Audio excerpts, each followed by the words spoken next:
ಇವತ್ತಿನ ದಿವಸ ಜಿಲ್ಲಾ ಜಾತ್ಯತೀತ ಜನತಾದಳದ ಪರವಾಗಿ ಜಿಲ್ಲಾಧಿಕಾರಿಗಳ ಮುಖಾಂತರ ಈ ರಾಜ್ಯದ ಮುಖ್ಯಮಂತ್ರಿಗಳಾಗಿರ್ತಕ್ಕಂಥ ಸಿದ್ದರಾಮಯ್ಯನವರಿಗೆ KSRTC 4 ವಿಭಾಗಗಳಲ್ಲಿ 15% ದರ ಏರಿಕೆ ಮಾಡಿರುವುದನ್ನು ಖಂಡಿಸಿ ಜಿಲ್ಲಾ ಜಾತ್ಯತೀತ ಜನತಾದಳವನ್ನು ಖಂಡಿಸುತ್ತದೆ. ಅದೇ ರೀತಿ ಮಾನ್ಯ ಮುಖ್ಯಮಂತ್ರಿಗಳಾಗಿರ್ತಕ್ಕಂಥ ಸಿದ್ದರಾಮಯ್ಯನವರನ್ನು ಹಾಗೂ ಸಾರಿಗೆ ಮಂತ್ರಿಗಳಾಗಿರ್ತಕ್ಕಂಥ ರಾಮಲಿಂಗ ರೆಡ್ಡಿ ಅವರನ್ನು ಮನವಿ ಮಾಡಿಕೊಳ್ಳುವುದೇನೆಂದರೆ 6ನೇ ತಾರೀಕಿನ ದಿವಸ 6/1/2025 ತಾರೀಕಿನಿಂದ 15% 4 ವಿಭಾಗಗಳಲ್ಲಿ 15% ದರ ಹೆಚ್ಚಿಗೆ ಮಾಡಲಾಗಿದೆ. ಯಾವ ಉದ್ದೇಶಕ್ಕಾಗಿ ನೀವು ದರ ಹೆಚ್ಚಿಗೆ ಮಾಡಿದಿರಿ ಇದು ಈ ಜನರಿಗೆ ನಾವು ತಿಳಿಸ್ಬೇಕಾಗಿದೆ. ಇವತ್ತು ಈ ಸರ್ಕಾರ ಡೀಸೆಲ್ ರೇಟ್ ಹೆಚ್ಚಾದರೆ ಇವತ್ತು ನೀವು ಏನಾದರೂ ನೀವು ದರ ಹೆಚ್ಚಿಗೆ ಮಾಡ್ಬೋದಾಗಿತ್ತು, ಅಥವಾ ಬಸ್ಸಿನ ಫೇರ್ ಪಾರ್ಟ್ಸ್ಗಳು ದರ ಹೆಚ್ಚಾಗಿ ಅಂದ್ರೆ ನೀವು ಇವತ್ತು ದರ ಹೆಚ್ಚು ಮಾಡಬೇಕಾಗಿತ್ತು. ಬಸ್ಸಿನ ಟೈರ್ ಆಗಲಿ ಅಥವಾ ಬಸ್ಸಿನ ದರ ಹೊಸ ಬಸ್ ರೇಟ್ ಹೆಚ್ಚಾಗಿತ್ತಂದ್ರೆ ನೀವು ಹೆಚ್ಚು ಮಾಡಬೇಕಾಗಿತ್ತು. ಇವತ್ತು ತಮ್ಮ ಸರ್ಕಾರ ಬಂದು 1.5 ವರ್ಷ ಆದ್ರೂ ಕೂಡ ಇಲ್ಲಿಯವರೆಗೆ ಯಾವುದೇ ಒಂದು ದರ ಹೆಚ್ಚಿಗಾಗಿಲ್ಲ.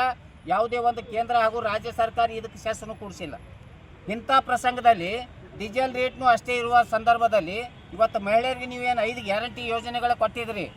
5 ಗ್ಯಾರಂಟಿಗಳ ಯೋಜನೆಗಳಲ್ಲಿ ಒಂದಾಗಿರ್ತಕ್ಕಂಥ ಶಕ್ತಿ ಯೋಜನೆ ಆಗಿರ್ಬೋದು, ಮಹಿಳೆಯರಿಗಾಗಿ ನೀವೇನು ಫ್ರೀ ಇಟ್ಟಿದ್ರಿ. ಆ ಫ್ರೀ ಇಟ್ಟಿದ್ದು ಇವತ್ತು ಗಂಡಸರ ಮೇಲೆ ಇವತ್ತು ಪುರುಷರ ಮೇಲೆ ನೀವು ದರ ಹೆಚ್ಚಿಗೆ ಮಾಡಿ ಇವತ್ತು ಭರ್ತಿ ಮಾಡ್ತಾ ಇದ್ದೀರೇನು, ಇದನ್ನು ಕೂಡ ತಾವು ಇವತ್ತು ನೀವು ಜನರಿಗೆ ತಿಳಿಸ್ಬೇಕಾಗ್ಯದ. ಇವತ್ತು ಮಾನ್ಯ ಸಿದ್ದರಾಮಯ್ಯನವ್ರಿಗೆ ಒಂದು ಮಾತು ಹೇಳಲಿಕ್ಕೆ ಇಚ್ಛೆಪಡ್ತಾ ಇದ್ದೀನಿ. ನೀವು ರಾಜಕೀಯ ಜೀವನ ಸ್ಟಾರ್ಟ್ ಮಾಡಿದೆ ಇವತ್ತು ಜಾತ್ಯತೀತ ಜನತಾದಳ ನಮ್ಮ ದೇವೇಗೌಡರ ನೇತೃತ್ವದಲ್ಲಿ. ಇವತ್ತು ನೀವು ಒಬ್ಬರು ಸೌಮ್ಯವಾಗಿರ್ತಕ್ಕಂಥ ಇವತ್ತು ವಾಗ್ಮಿ ಆಗಿರ್ತಕ್ಕಂಥ ಒಬ್ಬ ಖ್ಯಾತ ವಕೀಲರಾಗಿರ್ತಕ್ಕಂಥ ಇವತ್ತು 2 ಬಾರಿ ಉಪಮುಖ್ಯಮಂತ್ರಿಯಾಗಿ ಜಾತ್ಯತೀತ ಜನತಾದಳದಲ್ಲಿ ನೀವು ಸೇವೆ ಸಲ್ಲಿಸಿದವರು. ಇವತ್ತು ಈ ರಾಜ್ಯದಲ್ಲೇ ಒಂದು ಒಳ್ಳೆಯ ಹೆಸರು ಗಳಿಸಿದವರು.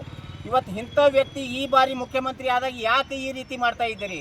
ಇಂಥ ಭ್ರಷ್ಟಾಚಾರ ನಡೆದ್ರೂ ನೀವು ಸುಮ್ಮ ಕೂಡ್ತಾ ಇದ್ದೀರಿ. ಇಂಥ ಯಾವುದಾದ್ರೂ ರೇಟ್ ಹೆಚ್ಚಿಗೆ ಮಾಡಿದ್ರು ನೀವೇನು ಅದ್ರ ಬಗ್ಗೆ ನೀವು ಕಾಳಜಿನೇ ಇಲ್ಲ. ಮತ್ತು ನಾವು ಜನಪರ ಕಾಳಜಿ ಜನಪರ ಸರ್ಕಾರ ಅಂತ ಹೇಳ್ತಾ ಇದ್ದೀರಿ. ಇದೇನಾ ನಿಮ್ಮ ನೀತಿ? ಯಾವುದೇ ರೀತಿ ಆದ್ರೂ ಕೂಡ ನಿಮ್ಮ ನಿಷ್ಠೆಯಿಂದ ಸರ್ಕಾರದಲ್ಲಿ ಎಷ್ಟೇ ದಿನ ಮುಖ್ಯಮಂತ್ರಿಯಾಗಿ ಮಾಡಿರಿ. ನಿಜವಾಗ್ಲೂ ಕೂಡ ಸಿದ್ದರಾಮಯ್ಯರಾಗಿರ್ಬೋದು, ರಾಮಕೃಷ್ಣ ಹೆಗಡೆ ಆಗಿರ್ಬೋದು, ವೀರೇಂದ್ರ ಪಾಟೀಲ್, ದೇವೇಗೌಡರು, ಇವತ್ತು JH ಪಟೇಲ್ ಆಗಿರ್ಬೋದು, ಕುಮಾರಣ್ಣವರು ಒಳ್ಳೆಯ ಆಡಳಿತ ಕೊಟ್ಟಿರ್ತಕ್ಕಂಥ ಕೀರ್ತಿವಾನರಾಗಿದ್ದರು.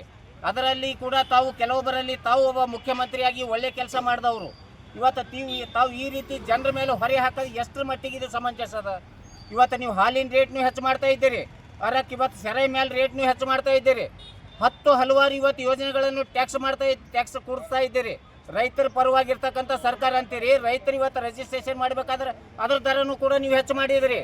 ಹೀಗಾದ್ರೆ ಏನಿದು? ನೀವು ಯಾವ ರೀತಿ ನೀತಿ ಸರ್ಕಾರ ನೀವು ನಡೆಸ್ತಾ ಇದ್ದೀರಿ? ಮಾನ್ಯ ಮುಖ್ಯಮಂತ್ರಿಯವ್ರನ್ನ ಮನವಿ ಮಾಡ್ಕೋತಾ ಇದ್ದೀನಿ. ಗುಲ್ಬರ್ಗ ಜಾತ್ಯತೀತ ಜನತಾದಳದ ಪರವಾಗಿ ಇವತ್ತು ನೀವು ಕುಲಂಕುಷವಾಗಿ ಒಂದು ಅರ್ಧ ಗಂಟೆ ಕೂತು ವಿಚಾರ ಮಾಡಿರಿ ನೀವು. ಯಾಕಂದ್ರೆ ನಿಮ್ಮ ಬಗ್ಗೆ ಇಷ್ಟು ಯಾಕೆ ಈ ರಾಜ್ಯದ ಜನ ಆಕ್ರೋಶ ವ್ಯಕ್ತಪಡಿಸ್ತಾ ಇದ್ದಾರೆ. ತಾವು ಒಬ್ಬ ನೀತಿವಂತರಾಗಿದ್ರಿ, ಬುದ್ಧಿವಂತರಾಗಿದ್ರಿ, ಖ್ಯಾತ ನ್ಯಾಯವಾದಿ ಆಗಿದ್ರಿ, ಅರ್ಥಶಾಸ್ತ್ರಜ್ಞ ಆಗಿದ್ರಿ. 14 ಕೂಡ ಹಣಕಾಸು ಇವತ್ತು ವ್ಯವಸ್ಥೆಯಲ್ಲಿ ಹಣಕಾಸು ಇದು ಬಜೆಟ್ ಮಂಡನೆ ಮಾಡಿರ್ತಕ್ಕಂಥ ಕೀರ್ತಿನೂ ಕೂಡ ಈ ರಾಜ್ಯದಲ್ಲಿ ನಿಮಗದ. ಆದ್ರೂ ಕೂಡ ನೀವು ಇವತ್ತು ಯಾಕೆ 1.5 ವರ್ಷದಲ್ಲಿ ಎಡವಟ್ಟು ಮಾಡ್ತಾ ಇದ್ದೀರಿ ಅನ್ನೋದು ಗೊತ್ತಾಗ್ತಾ ಇಲ್ಲ. ದಯವಿಟ್ಟು ಮಾನ್ಯ ಮುಖ್ಯಮಂತ್ರಿಯಲ್ಲಿ ಮನವಿ ಮಾಡ್ಕೋತಾ ಇದ್ದೀನಿ. ಈ 15% 4 ವಿಭಾಗಗಳಲ್ಲಿ ಏನು ರೇಟ್ ಹೆಚ್ಚು ಮಾಡಿದಿರಿ, ದಯಮಾಡಿ ನೀವು ಅದು ಹಿಂಪಡೆದು ಇವತ್ತು ಜನರಿಗೆ ಅನುಕೂಲ ಮಾಡಿಕೊಡ್ಬೇಕಂತ ನಾನು ಕಳ್ಕಳಿಯಿಂದ ಕೇಳ್ಕೊತಾ ಇದ್ದೀನಿ. ತಾವು 5 ಗ್ಯಾರಂಟಿಯನ್ನು ಕೊಟ್ಟಿದ್ದೀರಿ. 5 ಗ್ಯಾರಂಟಿಗಳಲ್ಲಿ ಬಸ್ಸಿಗೆ ಹೋಗ್ತಕ್ಕಂಥ ಹೆಣ್ಮಕ್ಳಿಗೆ ಮಾತ್ರ ಒಂದೇ ನೀವು ಇವತ್ತು ಆಧಾರ್ ಕಾರ್ಡ್ ತೋರಿದ್ರೆ ಮಾತ್ರ ಫ್ರೀ ಅದ. ಬೇರೆ ಯಾವ ಯೋಜನೆಗಳನ್ನು ಜಾರಿಗೆ ಇವತ್ತು ಇಲ್ಲ. ಇದು ದಯವಿಟ್ಟು ವಿಚಾರ ಮಾಡಿರಿ. ಇವತ್ತು KB ಬಿಲ್ ಕಟ್ಟಬೇಕಾದ್ರೂ ಕೂಡ ಇವತ್ತು 200 ಯೂನಿಟ್ ಅಂತೀರಿ. 50 ಯೂನಿಟ್ ಆದ್ರೆ ಅವ್ರಿಗೆ ಬಿಲ್ ಬರ್ತಾ ಇದೆ. ಇವತ್ತು ನಿರುದ್ಯೋಗ ಪದವೀಧರಿಗೆ ಹೇಳ್ತಾ ಇದ್ದೀರಿ. ಇವತ್ತು 2,000-3,000 ಜನರಿಗೆ ಈ ರಾಜ್ಯದಲ್ಲಿ ನೀವು ದುಡ್ಡು ಕೊಡ್ತಾ ಇದ್ದೀರಿ. ಇವತ್ತು ಎಷ್ಟೋ 4-5 ಲಕ್ಷ ಜನ ಇವತ್ತು ನಮ್ಮಲ್ಲಿ ನಿರುದ್ಯೋಗ ಪದವೀಧರ ಅದಾರ. ಇದ್ರ ಬಗ್ಗೆನೂ ನೀವು ಕಾಳಜಿ ವಹಿಸ್ಬೇಕಾಗ್ತದೆ. ಇವತ್ತು ಗೃಹಲಕ್ಷ್ಮಿ ಯೋಜನೆದಾಗ ಇವತ್ತು 50% ಅಲ್ಲ 70% ಜನರಿಗೆ ಇವತ್ತು ದುಡ್ಡು ಬರ್ತಾ ಇಲ್ಲ. ಇದ್ರ ಬಗ್ಗೆನೂ ನೀವು ಕಾಳಜಿ ವಹಿಸ್ಬೇಕಾಗ್ಯದ. ಬರೀ ಗ್ಯಾರಂಟಿ ಯೋಜನೆಗಳು ಹೇಳಿ ಕರ್ನಾಟಕದಲ್ಲಿ ಇರ್ತಕ್ಕಂಥ ಎಲ್ಲ ಇಲಾಖೆಗಳು ಬರಡು ಭೂಮಿ ಆಗ್ಯಾವ. ಇವತ್ತು ಒಂದು ಕೆಲಸನೂ ಆಗ್ತಾ ಇಲ್ಲ. ನಿಮ್ಮ ಕಾಂಗ್ರೆಸ್ ಶಾಸಕರೇ ಇವತ್ತು ನಿಮಗೆ ವಿರುದ್ಧ ಆಗಿದ್ದಾರೆ. ದಯವಿಟ್ಟು ಸಿದ್ದರಾಮಯ್ಯನವರೇ ಎಚ್ಚರಗೊಳ್ಳಿ, ವಿಚಾರ ಮಾಡಿರಿ. ಇವತ್ತು ಇದು ಹಿಂಪಡೀರಿ. ಇದೇ ರೀತಿ ಎಷ್ಟೋ ಭ್ರಷ್ಟಾಚಾರಗಳಾಗ್ಯಾವ. ತಮ್ಮ ಗಮನಕ್ಕಿದ್ದರೂ ಕೂಡ ಏನೂ ವಿಚಾರ ಮಾಡ್ತಾ ಇಲ್ಲ. ಅದ್ರ ಬಗ್ಗೆನೂ ನೀವು ವಿಚಾರ ಮಾಡಿ ಭ್ರಷ್ಟಾಚಾರ ನಿರ್ಮೂಲಿಸಲಿಕ್ಕೆ ಏನು ಮಾಡೋರು ಇದ್ದೀರಿ? ಇವತ್ತು ನೀವು ಹೇಳಿದ್ರಿ ವಾಲ್ಮೀಕಿ ಹಗರಣದಲ್ಲಿ 1,180 ಕೋಟಿ ಆಗ್ಯದ ಅಂದ್ರೆ ಇಲ್ಲ ಬರೀ 89 ಕೋಟಿ ಆಗ್ಯದ. 89 ಕೋಟಿ ಹಗರಣ ಅಲ್ಲೇನ್ರಿ ಮುಖ್ಯಮಂತ್ರಿ ಅವರೇ? ದಯವಿಟ್ಟು ತಾವು ನೀತಿವಂತರಾಗಿದ್ದೀರಿ, ದಯವಿಟ್ಟು ಇದು ಪರಿಶೀಲನೆ ಮಾಡಿರಿ, ಬಸ್ಸಿನ ದರ ಕಡಿಮೆ ಮಾಡಿರಿ ಅಂಥೇಳಿ ಆಗ್ರಹ ಪಡಿಸ್ತಾ ಇದ್ದೀನಿ. ನಾನು ಬಸವರಾಜ್ ಬಿರ್ಬಿಟ್ಟೆ, ಮಹಾಪ್ರಧಾನ ಕಾರ್ಯದರ್ಶಿ, ಜಾತ್ಯತೀತ ಜನತಾ ದಳ, ಕಲಬುರಗಿ.